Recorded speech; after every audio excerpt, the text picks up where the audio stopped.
Ish komandanti I serbëve të Bosnjës, Ratko Mladić, ishte njën nga përgjegjësit kryesor për krimet e kryera gjatë luftës në Bosnjë në vitet 90.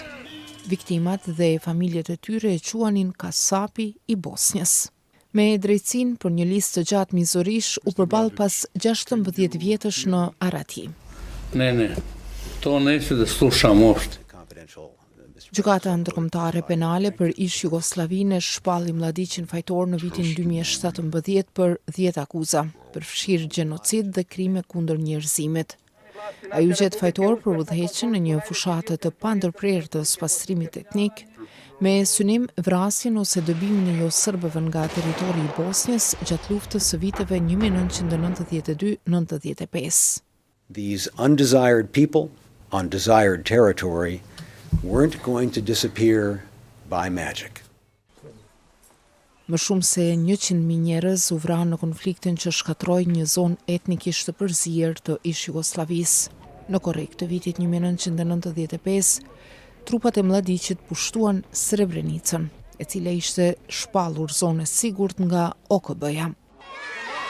Në fillim, ushtarët e tij u shpërndan çokolata dhe u përpoqën të I qetësonin në refugjatët bosnjak të mbledhur aty. Svi koji žele da ostanu, mogu da ostanu. Svi koji žele da napuste ovu teritoriju takođe mogu.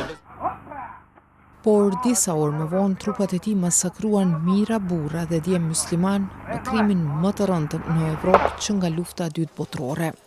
Ja ne mogu njih vratit. A ne mogu ni oni jem halalt. A ne mogu ni oprostiti. A ne mogu ni osvetiti se. Jer nemam takvu dušu da se mogu I osvetiti. Gjykata e Hagës konstatoi se Mladić dha urdhra për një akt gjenocidi.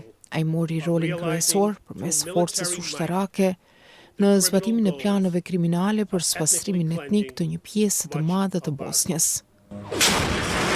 Mladić drejtoi edhe rrethimin e kryeqytetit të Bosnjës, Sarajevës. Gjatë 4 vjetëve rreth 10.000 njerëz u vranë nga bombardimet dhe snajperët ndërsa ishin të bllokuar në qytet.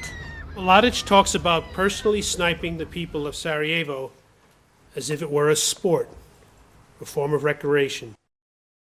Mladić lindi në vitin 1942 në fshatin Bozanovići, që atkohë ishte pjesë e shtetit kukull fashist kroat.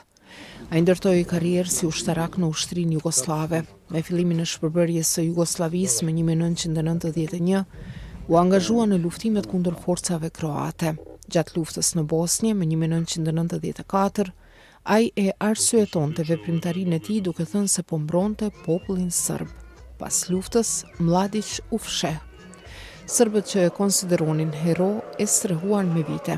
Ai u arrestua nga forcat speciale të policisë serbe në vitin 2011 në fshatin Lazarevo, në Serbinë Veriore. Në trysni ndërkombëtare, Serbia e ekstradoi Mladićin në Hag për t'u gjykuar.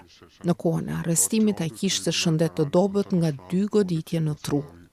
Por në argumentet e tyre përfundimtare, prokurorët I kërkuan gjykatës ta dënonte me burgim të përjetshëm. Çdo gjë më pak, thanë ata, do t'ishte e turpshme.